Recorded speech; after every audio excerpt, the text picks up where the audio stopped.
back to our channel. Amber's having a nap. She usually sleeps pretty well through us making an absolute ruckus on our sit-down videos. Here's to hoping. So, you know, we'll see how this goes. And you've whipped the Christmas mug out, have you? Well, I just got big mugs. And yeah, your pink version of this unfortunately broke, didn't it? Did it? That's so where it's gone. Yeah. We've broken too many. But yeah, this is literally one of our favourite mugs and it's Christmas. But it's just the best shaped mug. It's just huge. So basically, guys, this is like another kind of version of what we would kind of do as our mukbangs. And we thought we can't eat rubbish every time we do a Q&A or a sit-down video. So we decided not to get a McDonald's or a Five Guys and instead just get lots of chocolate biscuits. And minstrels. Balanced diet. I feel like we were in the car, we were like, we should probably be good influences on people and not just eat bad foods all the time on Literally, bad foods on mukbangs. Every time we do a mukbang it's like Five Guys, McDonald's. All fine in, you know, proportion, guys, but it does look like it's the only thing we eat. And then I thought, no, let's not do that. We just get chocolate biscuits. I know, literally, you can never please anyone. If we're doing this, we're too unhealthy. If we're doing the other thing, we're too healthy. What's the other thing? Eating air. Salads. Just not eating. We could eat salad. I like a salad. That would be an interesting mukbang. Yeah, salads are messy though, so that's just like mukbang foods. You just want like tasty but not too messy, because otherwise you're getting yourself into a right pickle. You're like, not going to eat salad with your hands. Well, our mukbangs definitely, but I feel like mukbangs, didn't they originate from like? Oh yeah, they are meant to be like messy Chinese foods or something, and it was all like very Japanese, kind of like big portions of like messiness. Messy. Well, I think just like big portions of food. Anyway. This is not a mukbang, but it kind of is because we're eating foods. Don't know what the definition is. Let's rip open the cookies. Okay. So we thought we'd do something a bit different, and we thought we could chat through some kind of problems or issues or things that you guys send in. So Carys asked on her stories for something, and we screenshotted some. I think it was like last year. I saw a couple of people doing this, and I really liked the idea. And I don't think we haven't done this on our channel yet, have we? I'm getting confused. We just do so many sit-down chatty videos. But yeah, it's basically like people send in their problems, situations, whether it be friends, to do with friends, family, sex life, anything, no boundaries. And yeah, it sounds like you're taking it really seriously. So we're just here for you guys, and you just send in your issues. With the agony on. I was literally just about to say, you know, just a reminder to everyone, we're not trained therapists or counsellors or have any knowledge of any of those things. We just thought it'd be good to chat through. No. This is literally like when you're chatting with a friend. So everything, it's good to say actually. So just ignore everything we say. Everything is our own opinion. God, how many disclaimers do we have to do these days? I know. We'll just pop them all up at the bottom of the description box, so just have a little read through before you decide to sue. Okay, so... We never have minstrels. I love minstrels. They've been in the fridge, they're a bit hard. I like them. I like them. I'm ready to move in with my boyfriend, but he's not ready. How long do I wait? That's such a hard one. I guess you just have to like wait until you both feel ready. Like, I guess it's a case of like you physically can't move in together until you both feel ready, but I think it's really hard if you've been feeling ready for like a long time and you feel like you're there already, you're ready to go, and they're not. I think that can feel really, really hard. I think it's difficult because it kind of plays into the whole, you know, right person, wrong time. Not that that's the case here, but it's that idea of maybe you want to move in because you view marriage and kids within the next 5 years. Yeah. When your boyfriend doesn't want to move in because he doesn't view that for a very long time. So it's kind of like, it's whether a discussion needs to be had not only on moving in, but kind of, if you'd be, like obviously, you know, within kind of, you know, a month or two of going out with someone, you may not feel comfortable talking about the future. But I feel like, I don't know how long they've been together. That would literally be me on like a first date. So when are we moving in together? And when are we having kids? So if we kind of like kick it off, which I feel like we are, what's the 5-year plan? Just jot it down for me here, I've got a notebook. But I feel like once you've been together with someone for what, like a year, you know, or more, whatever, there's no set time. Comfortable, then you feel like you should be comfortable to kind of have that, not plan, just no plan goes, just to have a chat about where do you see kids ever coming into this? If so where, when? Or even just like the chat of like getting down to the nitty gritty of why he doesn't feel or she doesn't feel ready to move in, why you don't feel ready to move in. But then I would be careful not to put the negative on the person Yeah. who doesn't want to move in. Why don't you want to move in with me? That would be Because I think me. it's unfair to immediately feel like that person's in the wrong. Sure. Because Oh, that's really true, not, James. Yeah, that's not okay. So like No. everyone moves at different paces. No, I love that. And they might not want to move in for, anxiety Yeah. reasons. Maybe they have very specific things in their life and lifestyle that they feel like Yeah. their partner wouldn't accept. So it might be kind of... Sorry, James. I know, but I feel like it's quite often that it's Just like instant. The person magazine doesn't... section. People can write into you. Preach. No, that is so true. Especially when I instantly thought, boyfriend's in the negative. Why doesn't he want to move in? Yeah. When it could be literally anything, and like you say, it could be like anxiety around habits that you have that you're not ready to share with them yet, or oh gosh, it could be for any reason, Yeah. couldn't it? But yeah, obviously, just communication is key. I had something else I was going to say. I think you have to have that discussion like Carys said. I think if one person is like, I want to move in, no questions asked, and the other person's like, I don't want to move in, no questions asked, like, you need to kind of break down those barriers, and you need to discuss some sort of time frame, some sort of why, or why do you want to move in, why do you not want to move in. I feel like the conversation stops with those two statements. Because It kind of, that kills it, and there's no progress. just because they don't want to move in with you does not mean No. that they, don't want to be with you forever or don't want to live with you in the near future or whatever. I think me personally, I'm really sensitive. So if I was in a situation where I really wanted to move in with, say, James, obviously, for example, and you didn't want to move in with me, I'm really quick to be like, well, you obviously don't love me, you don't like me. When I am practicing still, and I would hope I would be like that if we were in that situation now, but trying to just step back and be like, okay, actually, this isn't just a reflection on how much they like you. There's other things, that relate to this. So yeah. It could also be the opposite, like, if I feel like I had some habits or some quirks or whatever, which means that if we move in together, you won't want to be with me anymore. It might be the opposite. I might love you so much that I don't want to risk it. I don't want to risk changing this relationship just because, to move in together. So I think it's difficult. There's no right. How long do I wait? I think that's just a personal thing. I think that's what I mean. If you're at that next stage in your life where you feel ready to kind of be moved in with a partner, I think that's just a discussion you need to have. And then, I don't know how long you wait until it's that ultimatum. Yeah, it's hard. Like, you shouldn't, like you say, you don't want to rush anyone, but also at the same time, you don't want to wait over the time that you feel comfortable with if you just feel like you're, really ready. Right guy, wrong time kind of thing. Yeah. Anyway, next one. Wow, love that one. Good start. We did a lot of beating around the bush. We did. We are babblers. I'm engaged to their son. How to deal with negative comments from parents-in-law. Oh, it's really difficult. I feel like with parents-in-law, just anyone really, that's like not who you're used to, it's like your parents, your family, your friends, when you first meet someone, you are so used to them and your partner's so not. Even if you've been together a year, 2 years, 3 years, you've never spent as much time with they have as their other people that you're kind of introducing to their life. And I feel like a lot of the time there's like miscommunications or missed things where like your partner would obviously be like, oh, she's just joking, or oh, don't take her seriously. But for you, because it's a new person in your life, you can like easily get really upset.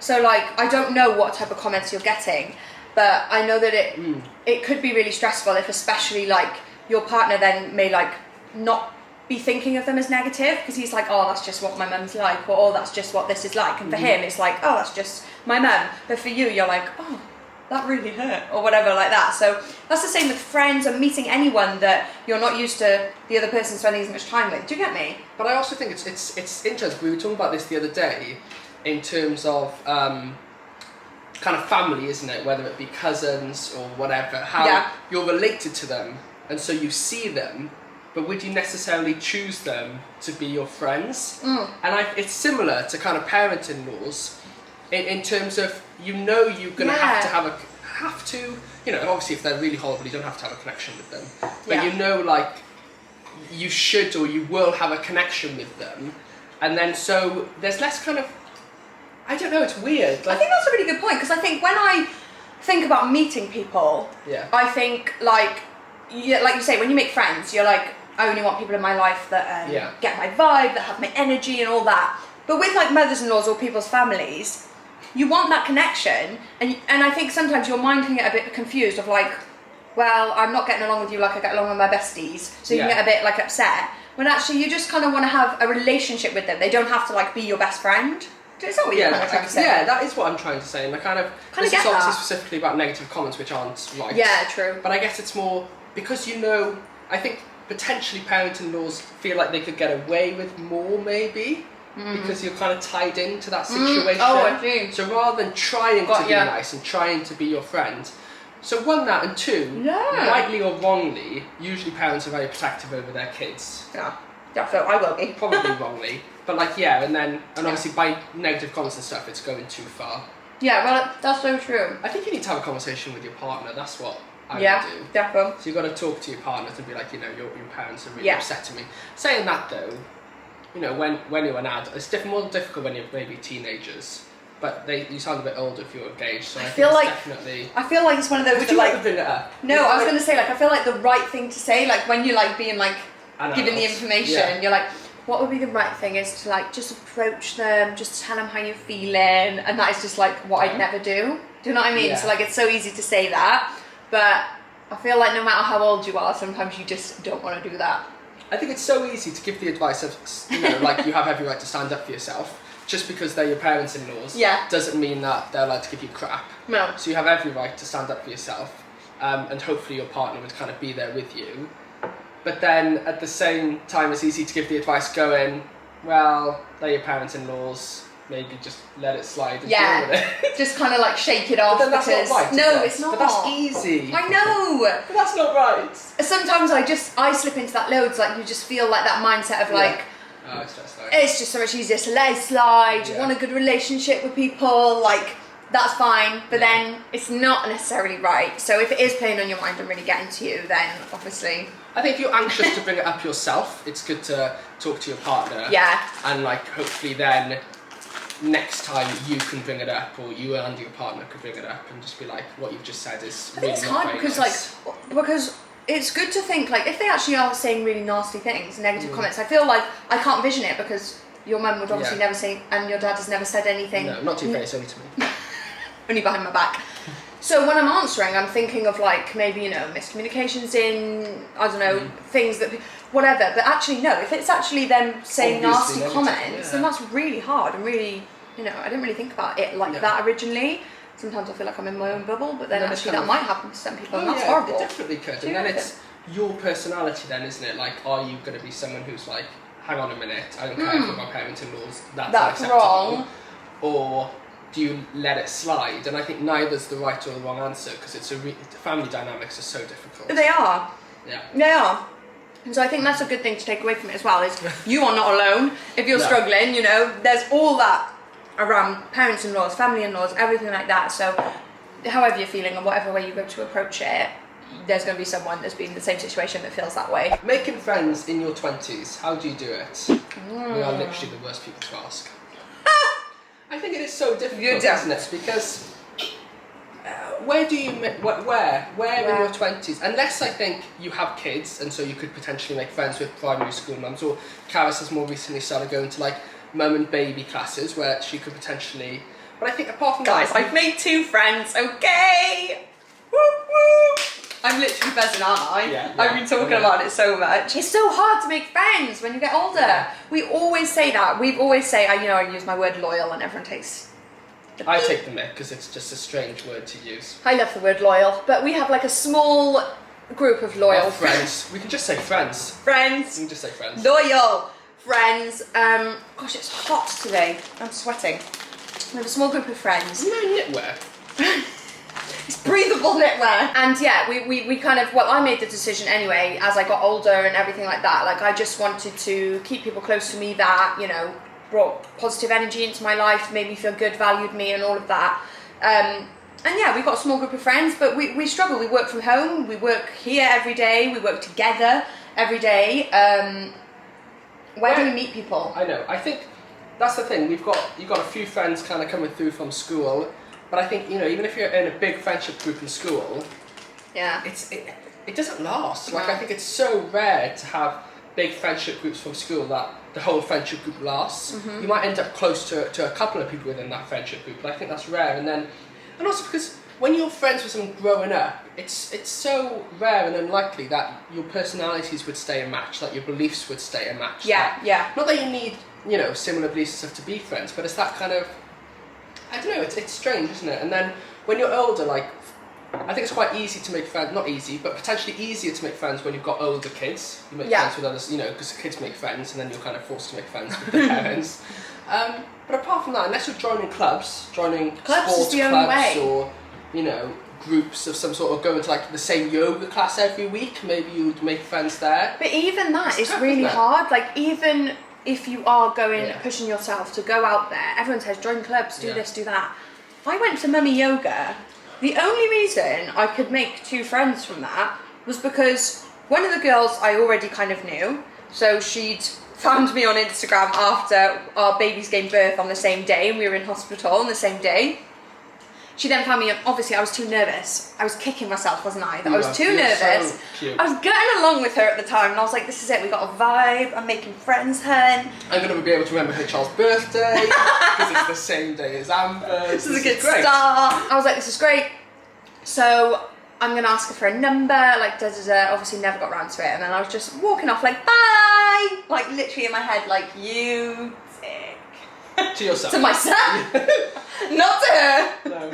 So annoyed at myself. Anyway, then she found me on Instagram, which I was so happy about. We've been messaging ever since, went to the yoga, and then someone that was at the yoga messaged me after on Instagram. So I'm not saying I went out there confidently and made friends at my yoga group. I wish I could say that. I wish I was literally the one at the end of the class, like, hey gals, anyone want to come for a coffee? You were the one who was like, let's book yoga. Yeah, and then I did. And you said this other girl who you'd only ever seen in hospital the one time. Yeah. Said to her, "Come to mummy yoga with me," and that was really positive. Yeah. But like that's a good way. Obviously, you know, a lot of you guys won't be in hospital with your first baby anytime soon. So where are you going to meet friends, guys? But that's all I got. Yeah, I think it's just being confident. I think it's so difficult, isn't it? But it is going to things like yoga or some sort of painting class or something and actually talking to the people next to you. Yeah, outside your comfort zone. Because I've never talked to people at those kind of things. Do it. Yeah. Let's all push ourselves. I'm trying. It's only ever a positive, and the worst thing that can happen is you don't have a vibe with the person you're talking to. And you get awkward, or like, that's fine.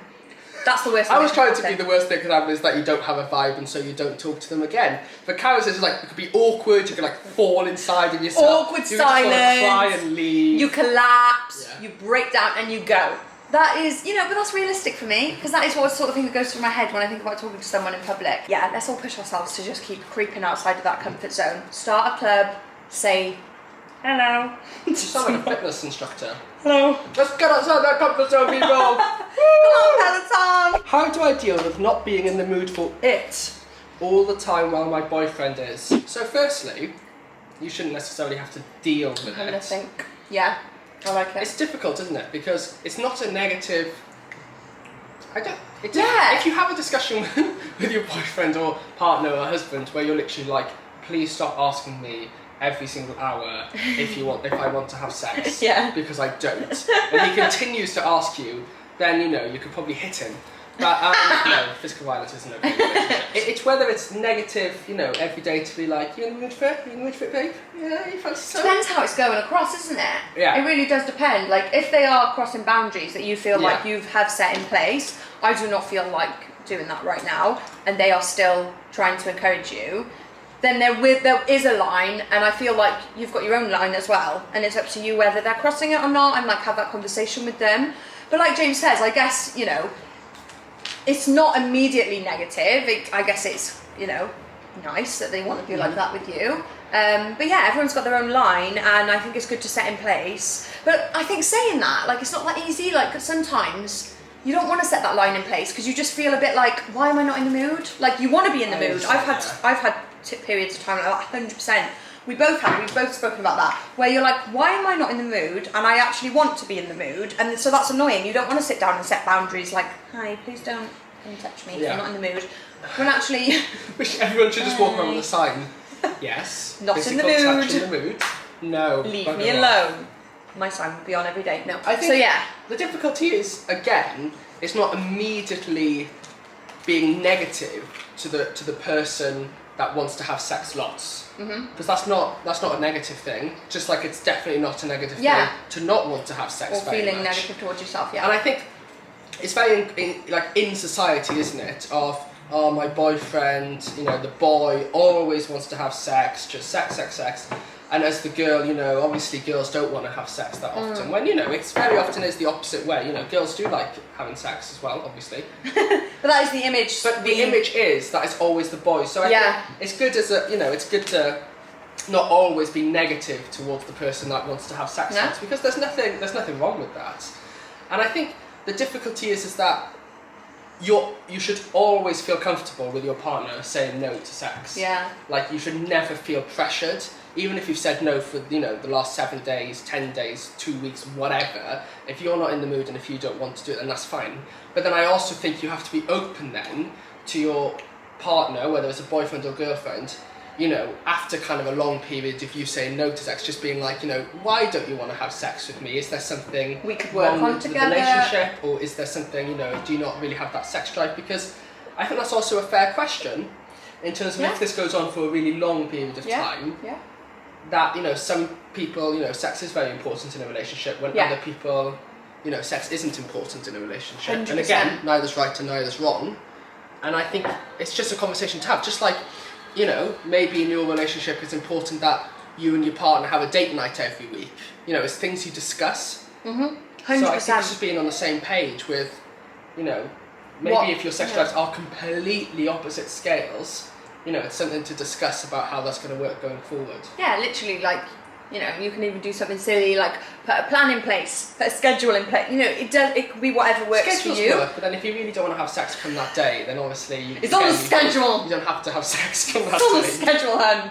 Yeah, no, that won't work for everyone, obviously. But I feel like sometimes with those situations, it's easier to just kind of hide away and be like, oh, I'm sure I'll be in the mood tomorrow, or like almost like not admit to yourself that you feel that way, because sometimes it just either doesn't make sense, or maybe you feel like everyone else is in the mood for it. I feel like magazines and everything, I know I've spoken about this in previous Q&As and stuff, it's like, couples on average have sex 3 times a week. Well, of my loyal group of friends, I can tell you that's definitely not the case for any of them.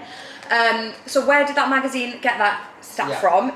Either they, just making it up, that's what people want to hear because it's like hot and sexy, or people feel pressured if they were to interview people, especially if there are other people around. How many times do you have sex with your partner a week? Every day. Like, you feel the need to say that when actually it could be once a month, it could be once a week, it could be, everyone, it's going to be different. So it's just such an embarrassing thing to talk about. It is. But I feel like even if you filled out a private form that was completely anonymous, you'd still potentially exaggerate. Exactly, you would 100%.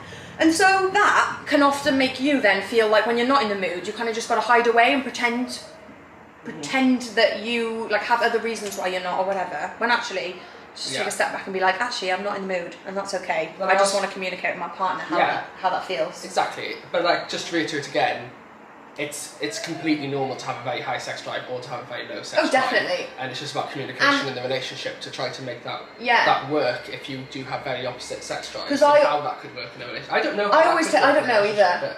And I always take the side of, like you're going to see both sides. I'm often like taking the side of probably the person that I can, what's the word?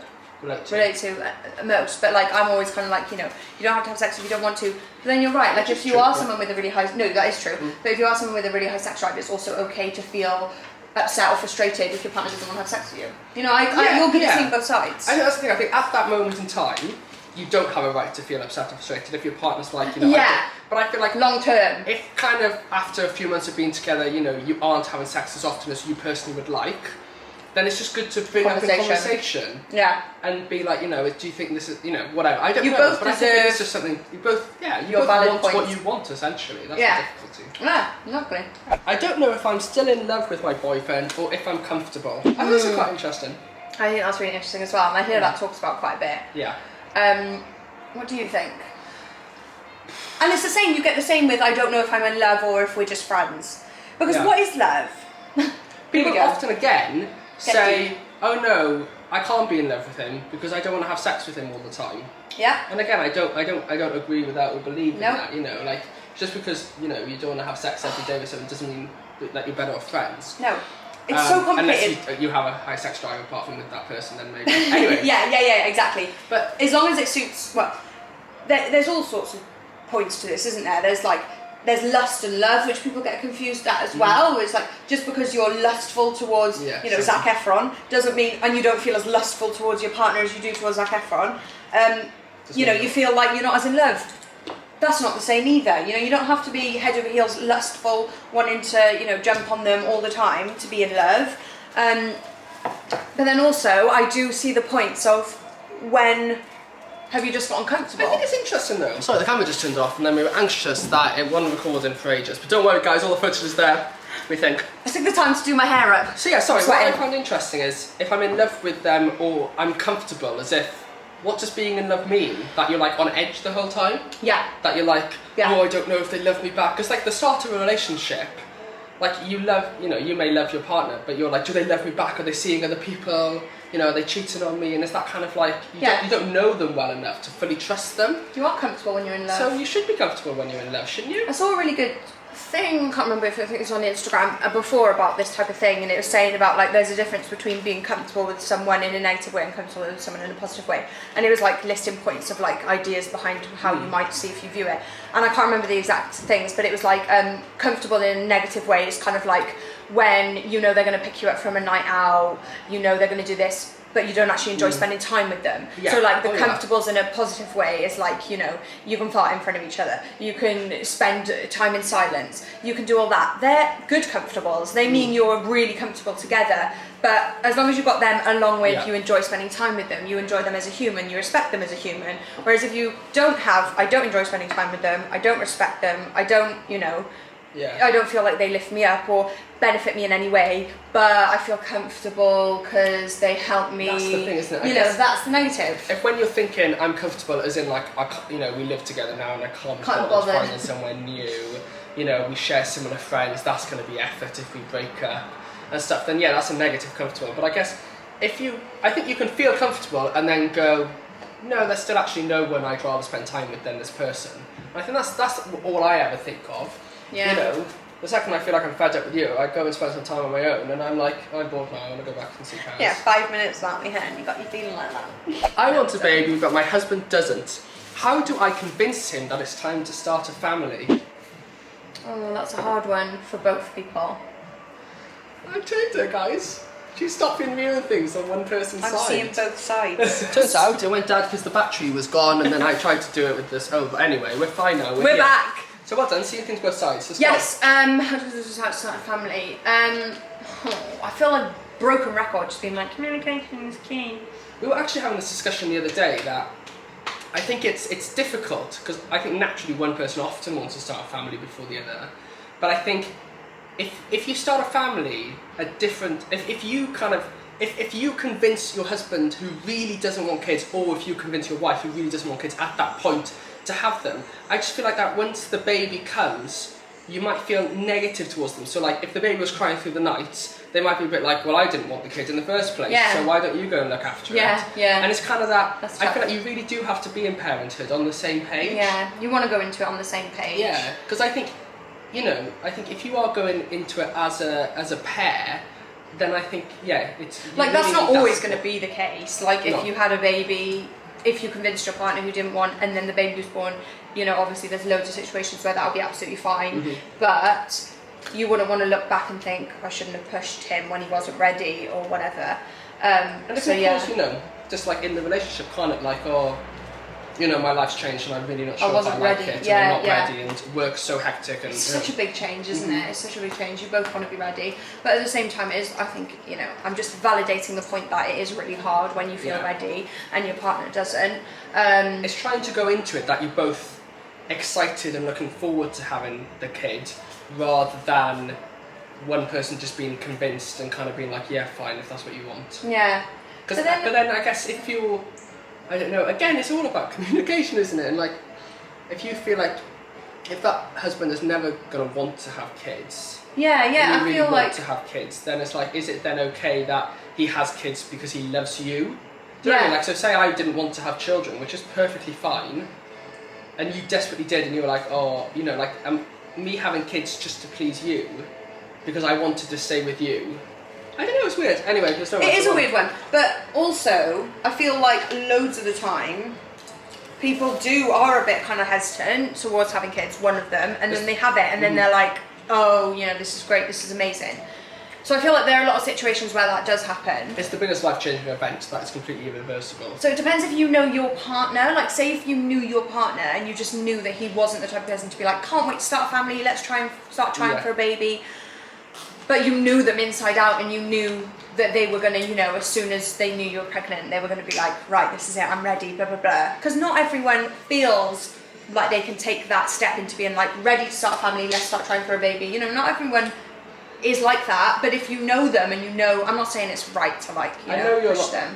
But I know you're not suggesting to get pregnant with your partner and thinking that you're not trying. No, I'm just saying like, it's okay to try and convince your partner in a loving way if you feel like they do just need that. I think it's okay to kind of, again, it's, if you've got different opinions, you need to discuss it. And naturally, when you're discussing it, you're going to give the benefits for why you want to have kids now, for, you know, why you see it going that way. And hopefully you can kind of end up more singing from the same hymn sheet. But then I guess it is really hard. I'm trying to see the other side here. Like, yeah, as obviously all sides are always valid. I guess it is really hard if you were someone that just did not feel ready and your partner really felt ready. How do you go about that situation? And I guess if you don't feel ready and your partner's like, well, when will you feel ready? It's like, well, that's an impossible question to answer. How do I know when I'll... Yeah. But yeah. I feel like there's always kind of a side that people take. So when you're like the one that doesn't want to have kids, you're the negative one. Because it's like, you know, I was talking about this with my sister the other day. Again, I think it's potentially a little bit, you know, I think if you're a woman that doesn't want kids, everyone's like, well, it's up, and it is your body. Not within your relationship, your partner would be like, oh, really? You don't want kids? They're always the one that's... I guess, but I think then to the outside community. Yeah. So like friends and family. Yeah. I think if a woman was like, I'm not ready to have kids, then all of the friends and family would be very supportive of that woman. Even but when it's the guy... When if the guy's like, I'm not ready to have kids. And I understand, because obviously it's the woman's body, so 100% it's kind of more onus on the woman. I'm not trying to be one of those kind of, you know... Anyway. At the same time, why is it when it's the guy not wanting to have kids, it's just instant negativity, you know, like... Anyway. Yeah. But then that's what I was trying to say before. It's sort of like... I don't know. I feel like you can't say the right thing on social media without like sounding sexist or whatever. But I feel like with guys sometimes they're just not. They're not like, oh, family, can't wait to start family. But then when the baby's born, like they just step up and they love it. You know, it just sounds sexist. And I think it's difficult, and it all depends on what household they've grown up in. Because obviously previous generations to us, it's very much dad's hands off, mum's very hands on. Yeah. And so it's that, you know, it's trying to kind of, if guys want to be. Trying to get them more hands-on in parenthood, which our generation I think is going to be, definitely, and kind of the previous generations, but you know, it's getting in more certain extents. It's definitely becoming more and more common that dads go into the classes, are hands-on. Defo. Yeah. Gosh, I just feel like you can never say the right thing, but I'm just trying to say what I feel. Am I doing the right thing by distancing myself from friends that hate my success? Good question. I like that one. That's a really interesting one. It's difficult, isn't it? Like, for a couple of reasons. Obviously, before answering it, you would need to know, how do you know they hate your success? Is this kind of vibes they're sending, or have they kind of clearly stated? Are you paranoid? Again, that's coming from me. I'm the type of person that would be paranoid and therefore take everything how it's not going to be taken, take everything in the wrong way.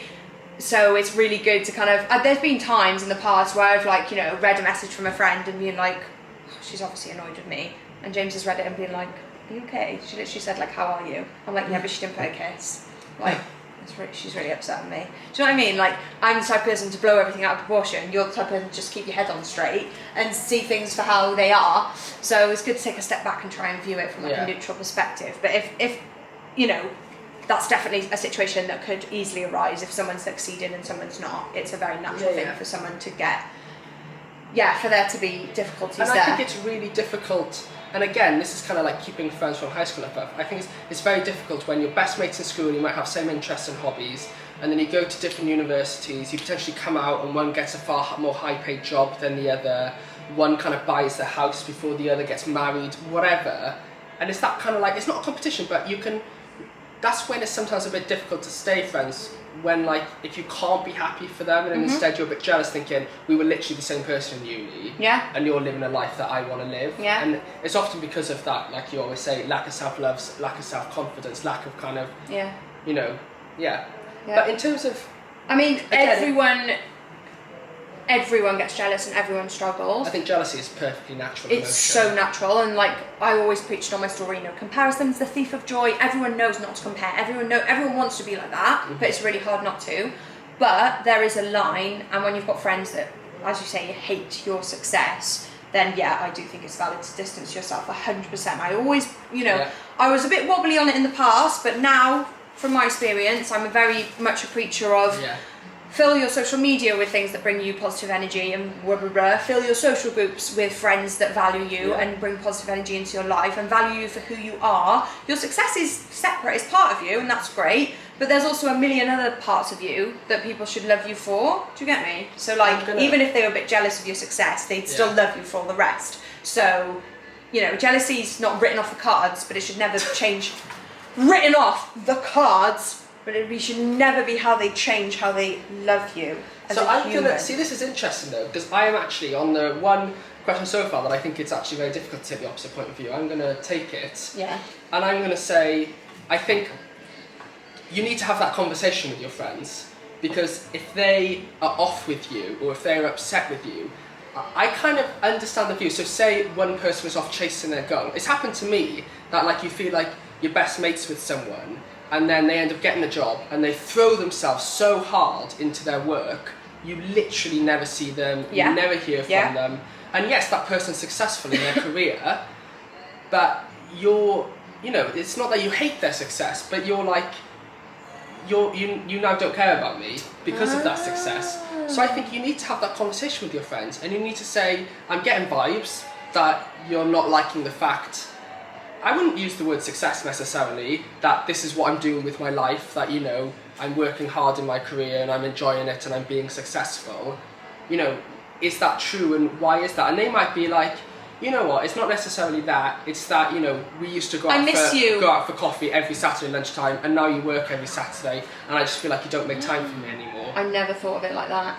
So it's not every time I try and step up, Bill, you just step up higher than me. But that's the thing, I think it's often that's really true. Misread things, that they're jealous of the fact I'm earning more than them, or the fact that, you know, I'm doing awesome in my career and they're kind of not, or whatever. When actually they just miss you. They, you know, it could be jealousy, I'm not saying it's not, but at the same time they could just miss you and miss the fact that life dynamics has changed, which they naturally should change, but you can have that convo and be like, oh, you know, I'm so sorry, I hate the fact we miss coffee every Saturday as well. Let's aim to at least once a month do, you know, drinks on a Saturday night or something, because I really want to keep this friendship, I really love you, you know, love you. Yeah.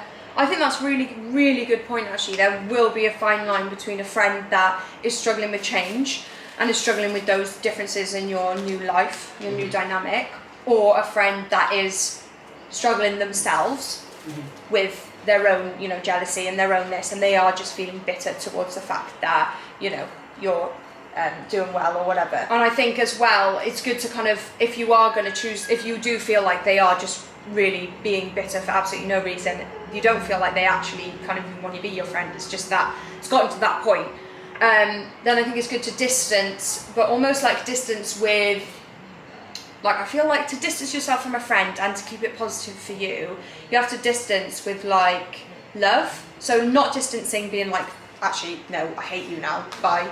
You got to distance with like, okay, it's not my fault that this is what's happening in my life. They may need a bit more time to work on their self-confidence, their self-love towards their life, if they're not feeling like they can be my friend whilst we're on different paths or whatever, and leave it with love. But yeah, there's definitely that difference, because you know, you could be straight to being like, got to distance myself from you now. Yeah, when actually the other, because I'm succeeding. Yeah. When actually it's because you haven't seen them for 3 months. Yeah. You're cancelling all your appointments because you're working all the time, which again, it's your right to live your life how you want to. But I think if your lifestyle is completely changed and your friends will be like, oh, you don't want to see me anymore, then I think you need to have that conversation. Yeah, you can like either work in a relationship, if you suddenly changed jobs and you were like, you know, you didn't tell me that you were now working 7 days a week, 9 until 9, I'd be like, I'm sorry. Yeah. And I'd be really upset with you and really annoyed with you. And even though friends, you know, they're not, you know, you're not married to them, you're not in a relationship, but like, if they mean something to you, you still should be being like, I'm sorry, I'm not seeing so much, I really want to. Yeah, and from their point of view as well, if you mean something to them, you would hope that they would be able to evolve and adjust and create that new relationship with you, rather than you then feeling guilty forever that you can't go for coffee with each other every day, because that's not realistic. For some people growing up, especially when you're coming out of your teens, everyone's getting different jobs at slightly different ages. Yeah. And you know, all your friends are still going for coffee multiple times a week or going out multiple times a week together, and you can't. It's not your problem to fit back into their thing, you know. It's both of your to come together and create a new relationship. And it just takes one person to start that conversation, because I've been guilty of it in the past. You know, a friend has cancelled once, or a friend hasn't got back to a message, and you're just like, well, I'm just waiting now. I'm not going to say anything until they get back to me. And really, you're just shooting yourself in the foot, because it could have been the most unmalicious thing ever. Definitely. Or there could have just been a miscommunication or something. 100%. Right, even your phone's going dead now. Even my phone's like, stop talking. My boyfriend does nothing around the house, and it's all on me. He says he tries. Well, why have you chosen? Rolly eye. Why have you chosen that question, Rolly James? eye, Carys. Is that you? She says she tries. So if for whatever reason, Carys, you were the boyfriend, what have I got to say for myself? We had this convo the other day, didn't we? I just don't assume I do no housework. We had this convo, and I'm joking. Well, but it's really interesting, because we did have this convo the other day, and we've had it, it's so funny, we've had on our YouTube both ways. We've had people going, oh my goodness, Carys does absolutely nothing, James does everything. And we've had people going, oh my god, James does absolutely nothing, Carys does everything. And so it's just so that sums up. Okay, so the camera's now overheated. We've officially lost the plot as YouTubers, and why do my eyes look like glistening brightly? So the question was about the cameras. Did you explain what we're doing? Yeah, the camera's overheated now, so we're filming on our phone. Quick if anyone's video. wondering of the change of angle, at least now you get to see the minstrels. So that's the important we've been talking bit. so long. Unfortunately, I can't continue drinking my tea because the phone's... Ew, people say you interrupted me. You just interrupted me twice. Carys, I can't keep drinking my tea because the phone's up against my mug. That's a nice continuation. Carys, I'm still going on. That's a nice continuation from what people usually comment, that James interrupts me 24/7. Comment it again, guys, because you just interrupted me twice. Maybe you learn this time. He's obviously not learning, is he? We had the convo the other day, didn't we, with a family member about how at the end of how in some relationships you do kind of hear about, oh, I do everything, my partner does it, and kind of that a little bit of, not moaning aspect. And I feel like at the end of, whenever we talk to people, we always go, oh, Carys, you know, I always go, Carys just doesn't stop, honestly, she's mad. And I'm like, James doesn't stop, honestly, and it's that like... I sound so sarcastic. You what? Honestly. James doesn't stop. But I think that's the thing, we both believe, well, I don't know if you truly believe it, but that kind of, the other person works hard, but I don't think that isn't the same. I don't think a lot of relationships have that. But that's what I'm saying, so it's and difficult. That's hard, isn't it? But I don't know, yeah, like we do very different things day to day, but like we are pretty non-stop, both of us. But that's fine and that's great. Yeah. But I know there's a lot of situations when friends in the past that I've spoken to or whatever that have had situations where their partner doesn't do it, and that is that thing So of, how did your oh, I'm friend deal with trying. Yeah, it's very difficult. Mm. We never got to the solution. Me and my friends, we just were, you know, having a chat about it, putting the world to right in our own heads. Sometimes there isn't an easy solution. Honestly, sometimes there isn't. It's not as easy to just sit down and say, look, we need to do half and half, or you need to do something and I need to do something. But it is one of those that the only solution is communication. The only solution would be, you know, in a perfect solution world for you, sitting down with your partner, having a chat, him actually saying, oh, you know what, I can see your point of view, figuring out what type of chores you're going to each do, or like whatever, and going ahead with it like that. But I know that's not always the case. Choreboard. Oof. But I feel like if you went up to someone and you said, you know, hi Darren, I'm just wondering, you know, why you feel like it's okay not to undertake any of the housework. Mm-hmm. I feel like that's a good way to pose it. So it's quite, you know, it's aggressive. It's aggressive. Sorry, I've stopped being PC now coming into this. It's aggressive, guys. Just go for it. Full on aggression. Now the camera's off. Just wondering, Darren, my boyfriend, my loving husband, why you feel it's okay not to do any housework when I'm doing housework all evening or whatever. But yeah, I think it's not, I don't know, but I'm just saying maybe try just to like have the actual discussion. It doesn't have to be as aggressive as my opening line, guys. But rather than kind of being like frustrated at the person for not doing the housework. Yeah. Just genuinely be like, why are you okay for me to do all the housework and for you to not do anything? Because I think that's a genuinely fair question. Like, you know, like if you were in a relationship and if you kind of loved each other, why does the person who's not doing very much think that's acceptable? Yeah. To not do anything? Sorry, I just stopped listening. Yeah. I'm so tired. Amber was up in the night last night, guys. She got up at home once. She didn't actually. She got up 3 times. Oh, I'm so sorry. You didn't wake up. I did wake up. Darren!